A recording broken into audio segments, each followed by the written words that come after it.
এক নদীর পাশে একটি হাঁস গিয়েছিল সাঁতার কাটতে।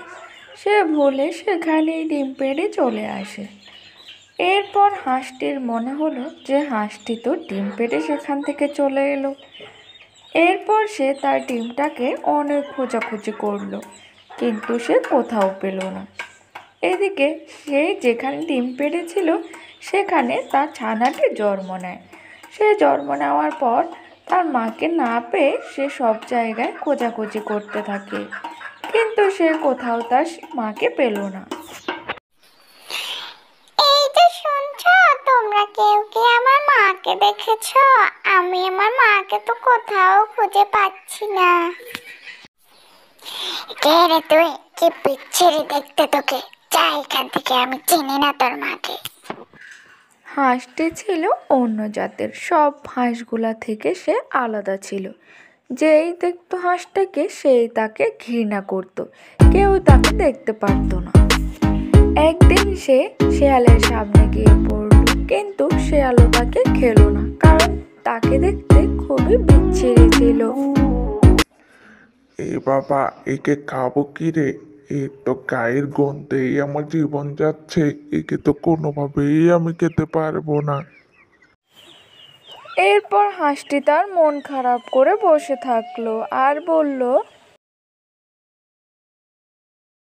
আমি এত বিচ্ছিরি দেখতে যে একটি শেয়ালও আমাকে খেলো না। আমি এমন কেন দেখতে? বনের সব হাঁসগুলা তাকে দেখলেই তাকে ঘৃণা করতো, কেউই তাকে ভালো চোখে দেখতো না। হাঁসটি ওই জঙ্গল থেকে অন্য জঙ্গলে চলে যাবার চেষ্টা করলো। সে ধীরে ধীরে যেতে যেতে অনেকটা বড় হয়ে গেল।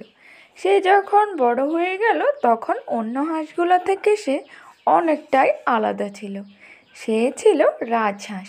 তাকে এখন দেখতে ভীষণ সুন্দর লাগে। তার সৌন্দর্য দেখে সে আবারও তার আগের জঙ্গলে ফিরে এলো। যারা তাকে ঘৃণা করত তাদের সে দেখাতো যে সে কেমন হয়েছে। এরপর সে যেখানে জন্মেছিল সেখানে ফিরে এলো।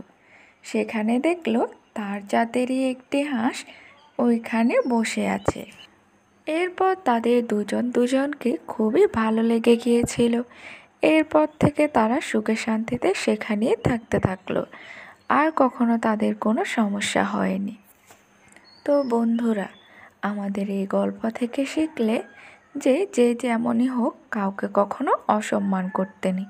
গল্পটি ভালো লাগলে সাবস্ক্রাইব করো, শেয়ার করে দিও।